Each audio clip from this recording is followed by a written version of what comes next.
And you also got Anti-Semite of the Year, or you got? Did I win? No, I don't. You also got nominated for Anti-Semite of the Year. I think it is immoral to judge people on qualities they can't control that they're born with. I don't think that people are guilty by virtue of their blood. That's why I disagree with the Netanyahu cabinet. They believe the Palestinians are subhuman because they're Palestinian. And I know Anna too. They're not only are not anti-Semites, they think anti-Semitism is immoral. That's right. Anti-Semitism, just like racism, just like sexism, just like homophobia, just like Islamophobia, is wrong. It is immoral. We should be able to judge individuals based on the behavior that they themselves engage in, but the idea of judging an entire population of people based on immutable, traits is insane, immoral, and I've always rejected that. And I'm happy to hear that Tucker Carlson does as well. Now, during this conversation on Theo Von's podcast, there were a lot of interesting points, and I appreciated Theo Von in particular, because look, Theo Von, I look at him as normie when it comes to the political world. He's not a politico, he's not steeped in what we talk about every day on the show, or any political show for that matter. But his reaction to what's been happening in Gaza and the Middle East was very much real and came from a place of vulnerability. And I noticed that when he recently had an appearance on Joe Rogan's show, he wanted to talk about it. He really wanted to flesh out what's going on. And for whatever reason, I don't know why, Rogan didn't really want to get into that conversation at all and kept interrupting and pivoting and whatever. I was happy to see that he was able to engage in this conversation with Tucker Carlson, and I think that there were moments worthy of highlighting because of the candor, because of what they were saying. So it's especially important when it comes to heavy topics like, genocide. Let's take a look. I think I was watching some of the Gaza stuff and I kept thinking well, surely America will come in at some point and help. And stop this. Right, that was my thought. Especially since when you say genocide, you're not guessing. It's not like some propaganda term. It's the definition. And we know that not just from the video of its victims, but from the testimony of the people perpetrating it. Smotrich, Ben-Gvir.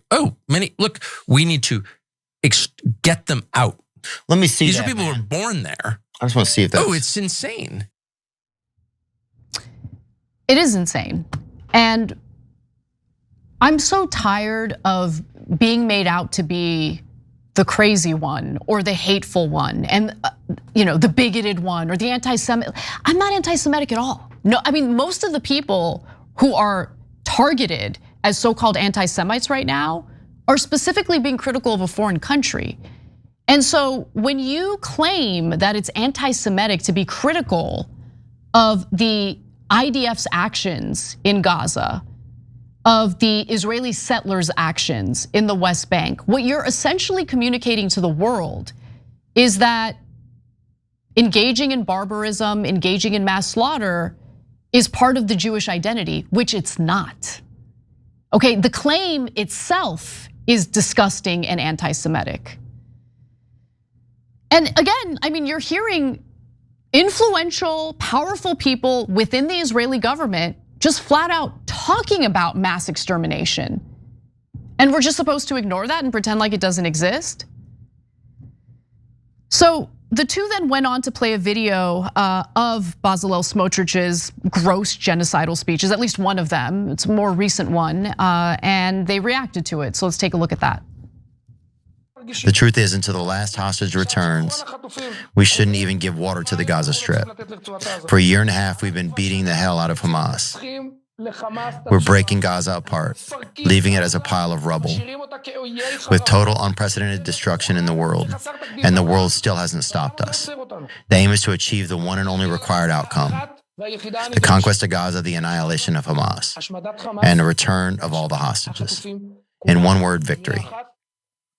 So that's their view on it right there, He's saying we're killing people and leveling the country in order to move the population out. So how is that different from saying there's certain people in my capital city I don't want here, I'm gonna put them on trains and move them east?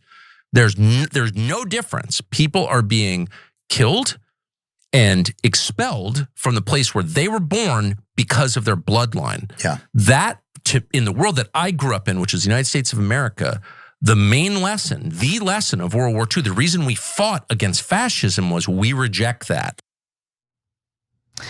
I thought that was a powerful moment because of how much, honestly, I resonated with it, because I think what's happened over the last 2 years, just putting aside the carnage in the Middle East and just focusing on the United States, what we project about ourselves on the globe or in the globe. I always thought of our country as, obviously, like, our government's been flawed. We've always had issues. There's no question. We've never been a perfect country. But I always thought that what we were aspiring to as a country, what our Constitution provided us in terms of recognizing humanity, human rights, all of that, I thought, you know what, that's what makes us stand out. When I thought about our role in World War II, like, that gives me so much pride. You know, I see myself as American first and foremost. I'm very, very proud of my Armenian heritage. There's no question about that. But I was born and raised here.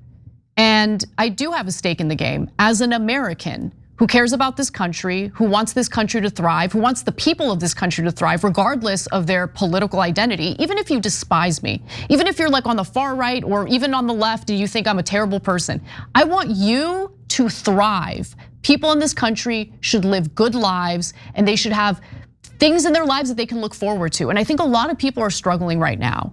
And what really bothers me is that as there is so much suffering in our own country, our government time and time again has shown us that we are on the back burner as they prioritize foreign policy that does not benefit the American people. And on top of that, I feel embarrassed by what our government is greenlighting, funding, arming, and engaging in. That's not the identity of the United States that I was raised to believe we have. Again, I am not at all belittling or minimizing dark things that have happened in this nation's history. We have never been perfect. But I just thought that we would be better than this. And I'm embarrassed. I'm embarrassed by our leaders bowing their heads to a foreign country and to foreign leaders. I'm embarrassed by how easily they're bought and corrupted. And I'm embarrassed that so many people just don't see Muslims as human. I mean, like, the dehumanization propaganda toward Muslims in this country, I didn't realize just how effective it was.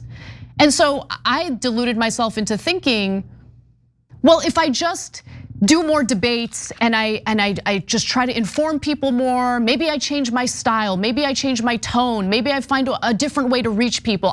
It's just they need to know the information. I gotta get them the information.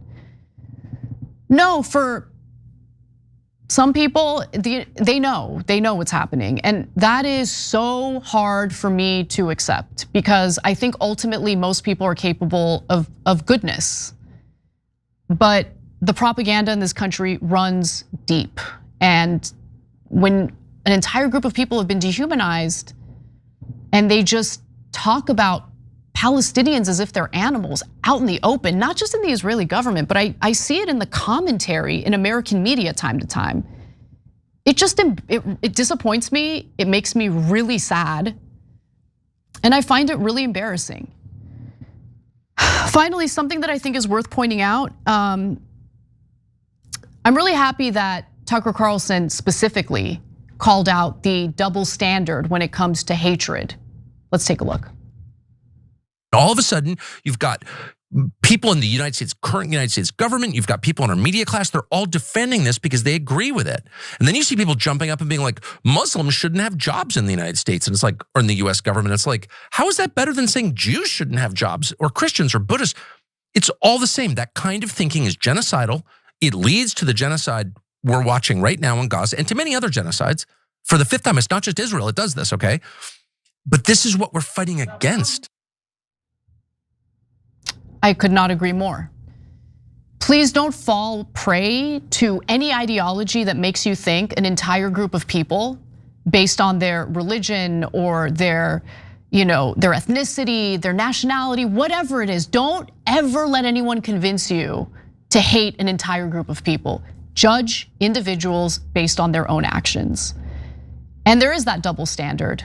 So if you are offended by genuine anti-Semitism, as I am, you should be just as offended at people who engage in Islamophobic rhetoric, in racist actions, because human beings should, again, be treated as individuals.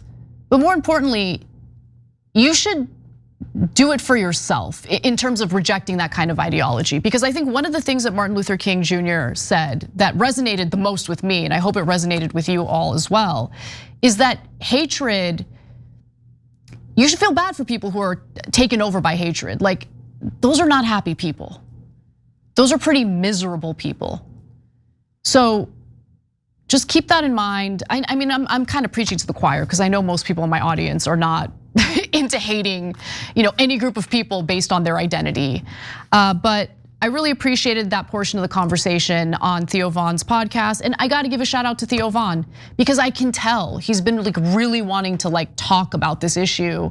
And Tucker Carlson gave him an opportunity to do that in a way that was open, honest, and candid.